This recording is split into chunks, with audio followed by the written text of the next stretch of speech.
doctor don Raúl Pariona Arana, un conocido y reputado tratadista de las materias penales en el país, con una formación muy sólida a cargo de la escuela que da la hora en el derecho penal, la escuela alemana, ¿no? Alumno, discípulo de don Klaus Roxin, a quien le debe tanto todo el derecho penal en el mundo.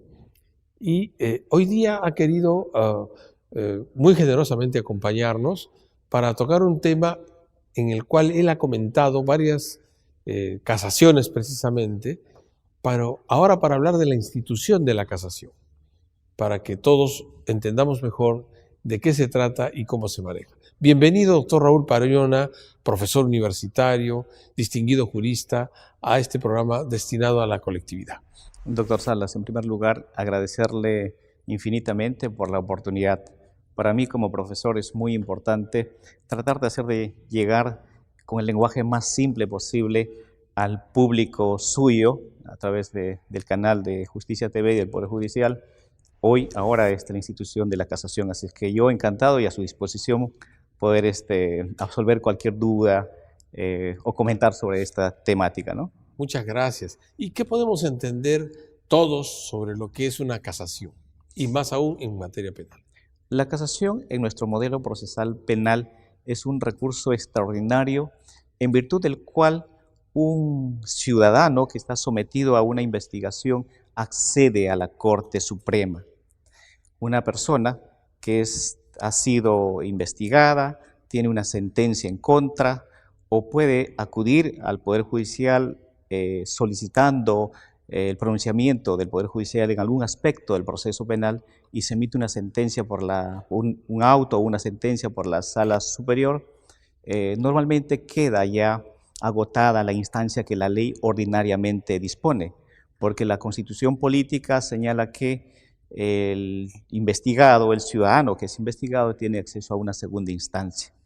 Sin embargo, excepcionalmente, de modo general, la Corte Suprema habilita a que este pedido de acceso a la justicia de un ciudadano pueda ser habilitado a través del recurso de casación. O sea que las dos instancias se agotan antes de la Corte Suprema. Así es. La ley dice de manera expresa que a la casación se llega cuestionando una sentencia o un auto emitido por una Corte Superior en segunda instancia, con lo cual da y subraya claramente que solamente de manera excepcional se puede llegar a la Corte Suprema y esto es únicamente o mayoritariamente a través del recurso de casación.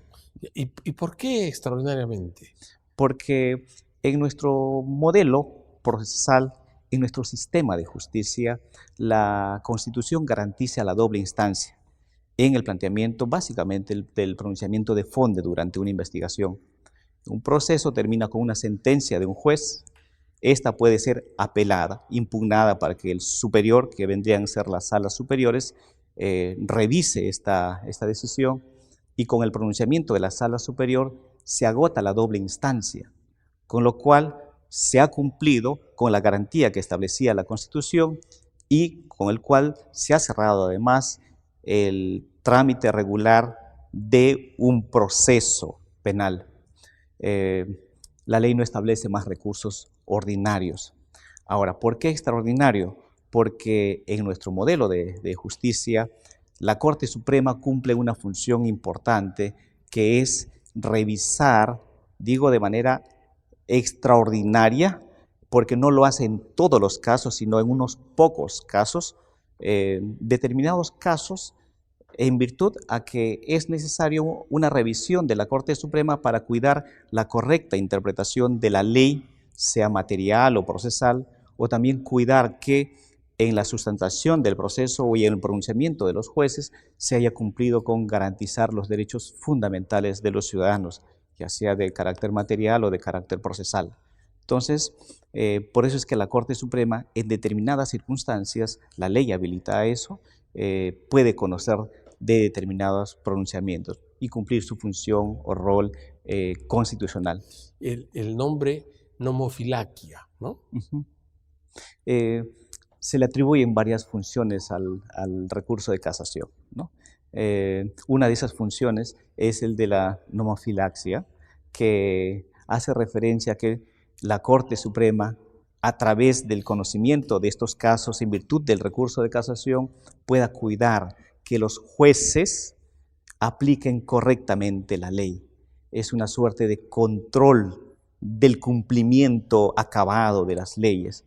Viene, por supuesto, un antecedente importante desde Francia.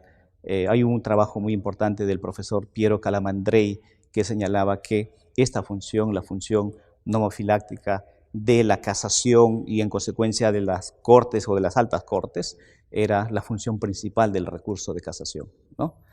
Hoy, por supuesto, eso ha cambiado. El entendimiento del recurso de casación hoy es mucho más amplio y se le atribuyen nuevas tareas a la Corte Suprema en esta materia, ¿no? Por ejemplo, no solamente hoy es la nomofilaxia, sino también la importancia que tiene el recurso de casación y en consecuencia la Corte Suprema de uniformizar la jurisprudencia. Hoy es más, probablemente hoy una de las tareas más importantes, a la que resalta más allá de la nomofiláctica, es la unificación de la jurisprudencia. El rol que está jugando la Corte Suprema de Justicia en nuestro país, en virtud de pronunciamientos en conocimiento de los recursos de casación, está contribuyendo para unificar precisamente la jurisprudencia. Y este era, por supuesto, el gran reclamo de la población, de que se genere seguridad jurídica en la actuación de los tribunales de justicia, que no impere la inseguridad jurídica, porque se observaba, y se observa aún hoy, por supuesto, pronunciamientos encontrados y diversos dependiendo de la región, el lugar, simplemente de la diversidad de instancias judiciales, ¿no? Y esa excepcionalidad, doctor Pariona, se supone limita el ejercicio del recurso. ¿Y a qué casos o en qué casos es posible acudir en una casación? Sí, dado que el procedimiento regular con la doble instancia terminaría el proceso, la ley ha habilitado que la Corte Suprema pueda conocer, para cumplir estas funciones que acabamos de mencionar, en casos extraordinarios. Cuando una decisión de la Sala Superior, una sentencia o un auto en apelación, suponga tres supuestos, ¿no? Primero, cuando el auto tiene como imputación en su sustanciación un delito cuya pena en su extremo mínimo sea de 6 años. También se puede ir vía recurso de casación contra una sentencia, igualmente en cuya acusación escrita del fiscal haya imputado un delito en cuyo extremo mínimo la pena sea de 6 años o superior a los 6 años. Entonces, en esos dos casos se puede acceder al recurso de casación y llegar, por supuesto, a la Corte Suprema, ¿no? Esto es en cuanto a recurso extraordinario. Pero además, la Corte Suprema conoce vía recurso de casación en casos distintos a los mencionados cuando existe un interés casacional. Se denomina a este recurso de casación la casación extraordinaria, la casación excepcional, esta casación en virtud del cual la Corte Suprema tiene un interés en cuanto se le propone un problema cuyo desarrollo y resolución va a generar una doctrina jurisprudencial para la entonces justicia. Está referido al desarrollo de la doctrina. Así es. A la aplicación para otras causas. Así es. Entonces, este recurso de casación excepcional tiene como cometido, desde la perspectiva de la Corte Suprema al admitirla, la oportunidad de poder desarrollar doctrina jurisprudencial, no solamente para ese caso en concreto, sino por supuesto para todas las causas que en el futuro se puedan presentar y que supongan la aplicación del criterio que se está discutiendo, ¿no? Entonces, esa es la casación excepcional, la casación que procede en supuestos distintos a los claramente reglados en el artículo 427 del Código Procesal Penal, ¿no? Si una causa no llegara a sobrepasar en el límite de pena a los 6 años, entonces quedaría la opción de la excepcionalidad, pero solo si tiene un interés el tema o la materia para el desarrollo del derecho o de la aplicación del derecho, diría mejor, para todos. Sí, tiene que ver con esta finalidad que se le asigna al recurso de casación, ¿no? Esta finalidad de la unificación de la doctrina jurisprudencial.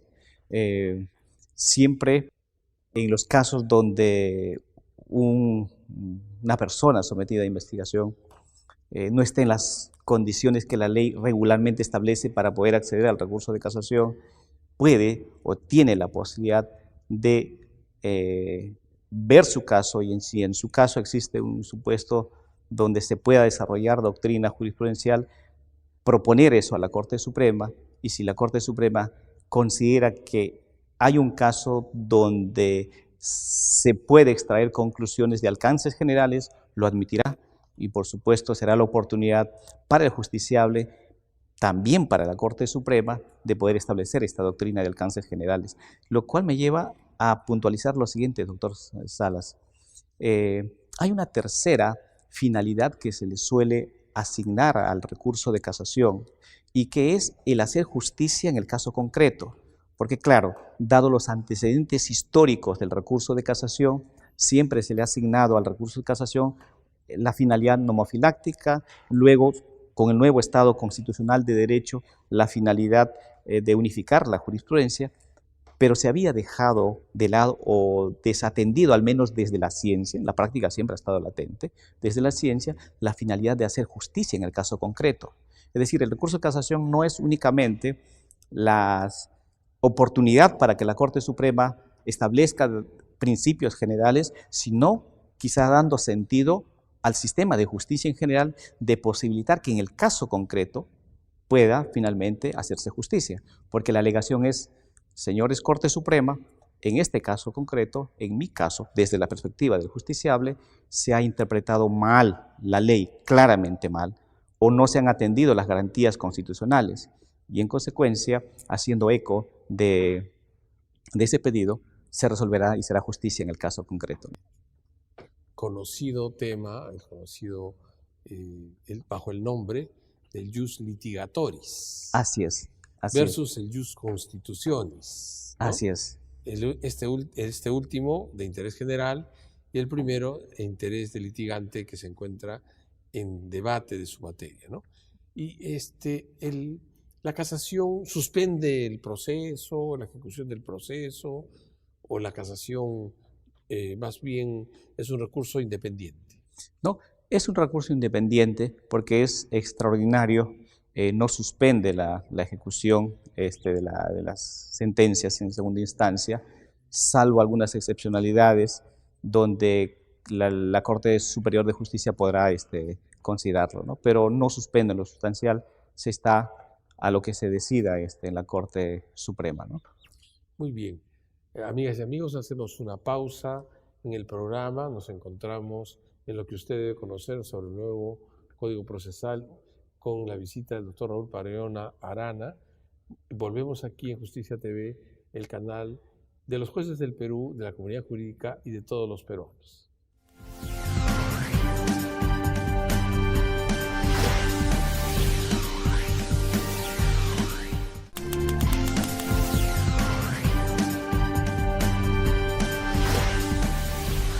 Amigas y amigos, volvemos otra vez con el programa Lo que usted debe conocer sobre el nuevo proceso penal en el Perú.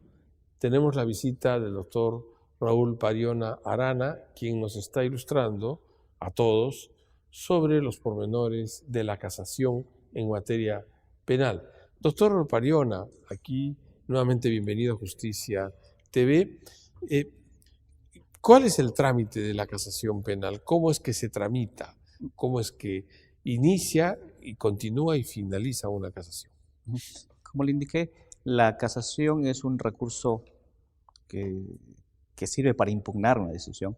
En este caso, la decisión de una sala superior, y se interpone ante la misma sala. La ley establece un plazo de 10 días. Quien se sienta agraviado por por la decisión, donde pueda cuestionar la aplicación indebida de normas o interpretación indebida, arbitraria, o donde no se hayan aplicado correctamente garantías o normas legales de carácter procesal o material, puede plantear el recurso de casación. Lo plantea dentro de los 10 días, establece la ley.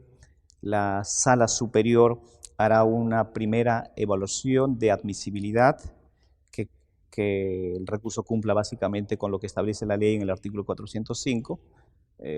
Entre otras cosas, se señala que el recurso de casación lo plantea quien se sienta agraviado, lo tiene que hacer por escrito, tiene que señalar claramente cuáles son las causales en las cuales se ampara su recurso y otras formalidades que establece la ley.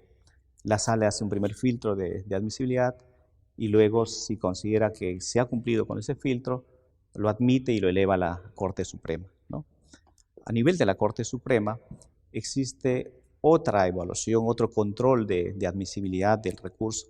La Corte Suprema corre traslado de la casación presentada a las partes y luego de eso hace esta evaluación de admisibilidad que en los términos de la ley del Código Procesal Penal, la Corte Suprema tendrá que pronunciarse si el recurso está bien concedido o no.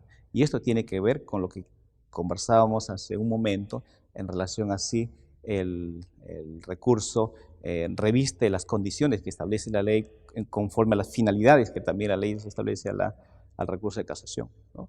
En lo sustancial, se tiene que presentar un recurso de casación amparándose en una causal determinada que expresamente establece la ley. La ley establece 5 causales.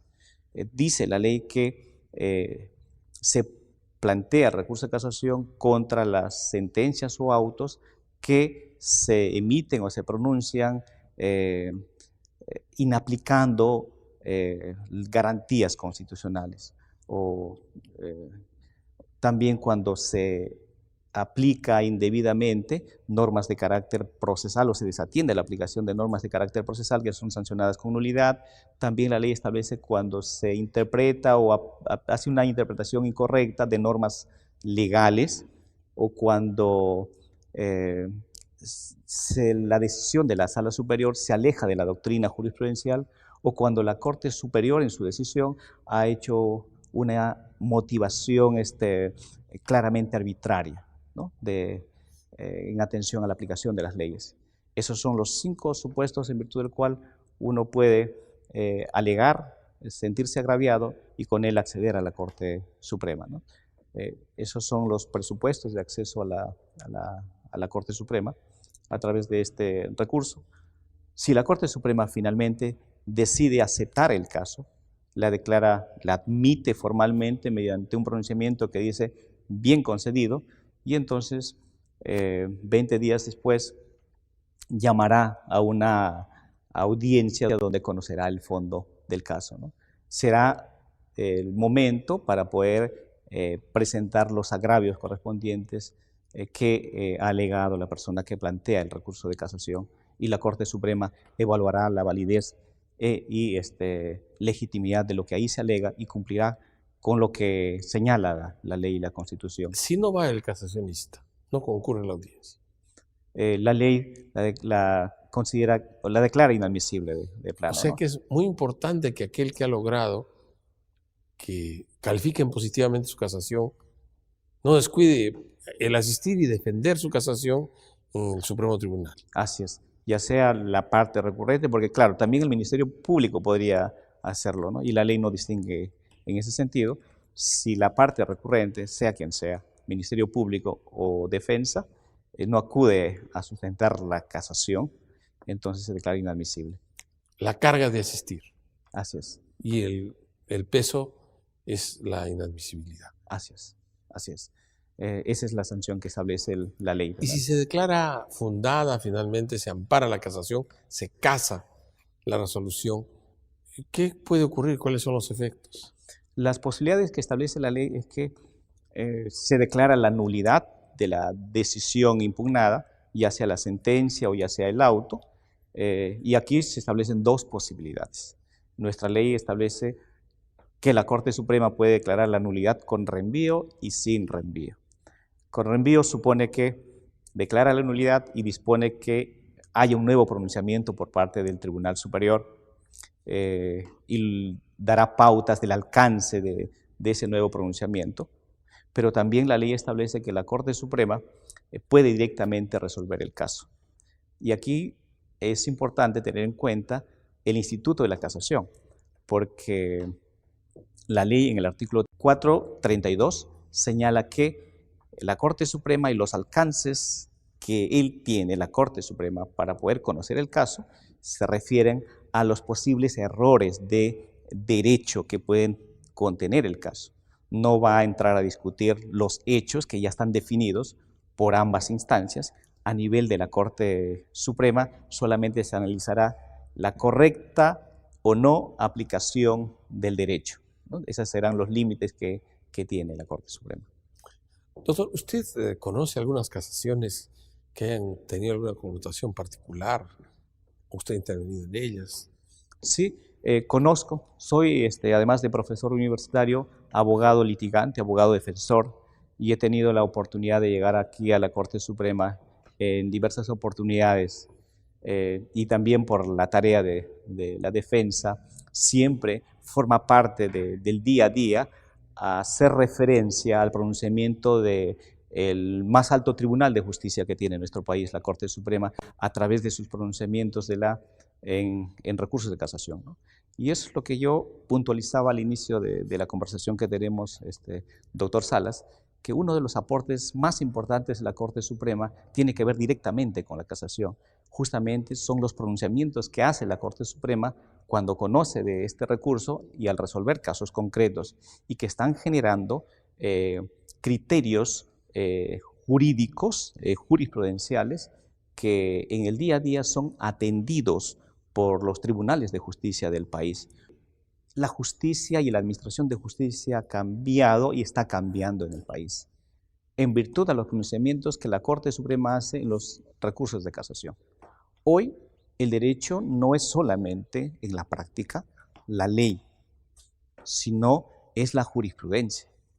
Hoy no hay un alegato en diversas instancias, incluida la Corte Suprema, que solamente tenga como sustento jurídico la ley. Hoy es importante el pronunciamiento de la Corte Suprema en vías de recurso de casación y, por supuesto, en algunos pronunciamientos especiales como los famosos acuerdos plenarios. Es el precedente, o sea, nos estamos acercando al estilo del common law. Sí, es un acercamiento de dos culturas jurídicas que antes se creían totalmente diferenciadas, pero que el paso del tiempo ha hecho que se acerquen. Y este fenómeno del acercamiento entre los sistemas jurídicos no solamente, por cierto, acontece en esta materia del recurso de casación, sino en diversos otros aspectos. Pero bueno, hablaríamos un montón de este acercamiento de culturas jurídicas, pero por supuesto, en el recurso de casación se trata de eso. Hoy, el derecho en todas las instancias es ley y es jurisprudencia. Sí. Y usted debe conocer, seguramente nos está usted contando, de algunos casos que sean razonables tomar en cuenta. Sí, existe, por ejemplo, la casación 661-2017, donde la Corte Suprema se ha pronunciado en un recurso de casación sobre los alcances de la interpretación del tipo penal de colusión. Entre otros aspectos que se ha pronunciado, la Corte Suprema ha señalado que en la distinción que hay entre colusión simple y colusión agravada, el elemento que diferencia a estos dos tipos de colusión es el perjuicio económico. Y este perjuicio económico ha sido un dolor de cabeza para la justicia el determinarlo con criterios jurídicos, de tal manera que la Corte Suprema ha señalado que a efectos de determinar este perjuicio se deben tener en cuenta criterios técnicos que provengan de diversas instancias, pueden ser pericias básicamente o el pronunciamiento de otras instancias técnicas. Ese pronunciamiento, por supuesto, es muy importante para la Administración de Justicia de los diversos casos de colusión que va a venir a conocer y que está conociendo nuestro sistema de justicia, ¿no? Atender a criterios técnicos. Por supuesto, no puede ser simplemente la simple sospecha o el simple parecer que puede tener un tribunal de justicia a la hora de definir si hay o no hay perjuicio a efectos de la configuración de este tipo penal de colusión. Es necesario tener un criterio técnico, dijo la Corte Suprema en esta casación. Ese es un muy buen ejemplo de cómo la Corte Suprema, vía recurso de casación, va estableciendo criterios de administración de justicia, ¿no? Otro de los pronunciamientos probablemente muy famoso en los tribunales de justicia es aquella casación 626 del 2013 en Moquegua, que hace referencia a las pautas que se debe tener en cuenta al momento de discutir la prisión preventiva cada vez que el Ministerio Público lo solicita, ¿no? Esta casación ha establecido diversos momentos que se deben tener en cuenta para discutir la prisión preventiva, y en cuanto a los elementos que deben concurrir para la prisión preventiva, establece criterios, los criterios de arraigo, que son importantes. Por supuesto, a veces se discute los términos finales y si son adecuados o no son adecuados los criterios ahí establecidos, pero finalmente ha sido un pronunciamiento de la Corte Suprema que se ha dado, se discute intensamente en los tribunales y que está motivando, por supuesto, como la propia ley también establece, la posibilidad de que una decisión en materia de casación que establece doctrina vinculante pueda ser reemplazada por otra que en su oportunidad se dé producto del propio desarrollo de la justicia en el país. Esta es una casación que igualmente ha sido muy importante para la administración de justicia en el país, ¿no? Existen, en cuanto a pronunciamientos en casación, existen diversos temas, múltiples. A estas alturas, desde el 2004 a la actualidad, en funcionamiento de este Instituto Jurídico de la Casación por parte de la Corte Suprema ha tenido la oportunidad de pronunciarse sobre diversos puntos. Temas de carácter procesal, que regulan el procedimiento en el marco de la justicia penal, y también en cuanto a normas de carácter sustantivo. Se ha pronunciado dando los alcances para el mejor entendimiento de los diversos elementos de los tipos penales que componen nuestro ordenamiento jurídico, ¿no? Entonces, hay muchísimos pronunciamientos al respecto. En la justicia actuante. Así es, así es. Sobre la base del interés de los litigantes, pero para el interés de la sociedad. Sí, será en los fines que se ha establecido en el Estado moderno al recurso de casación y en consecuencia entre las tareas que tiene la Corte Suprema en un sistema de justicia, será siempre tirante a qué atender en ese caso, ¿no? Si cumplir con mayor énfasis en las pautas que suponen unificar la jurisprudencia en el país, o atender al caso concreto, porque se ha señalado, a veces en doctrina se discute, que el justiciable es un instrumento finalmente para el establecimiento de reglas generales, y a veces se desatiende su condición de fin en sí misma en cuanto al sistema de justicia, ¿no? Es el equilibrio necesario que tendrá que encontrar, por supuesto, y que encuentra la Corte Suprema cada vez que analiza un caso, ¿no?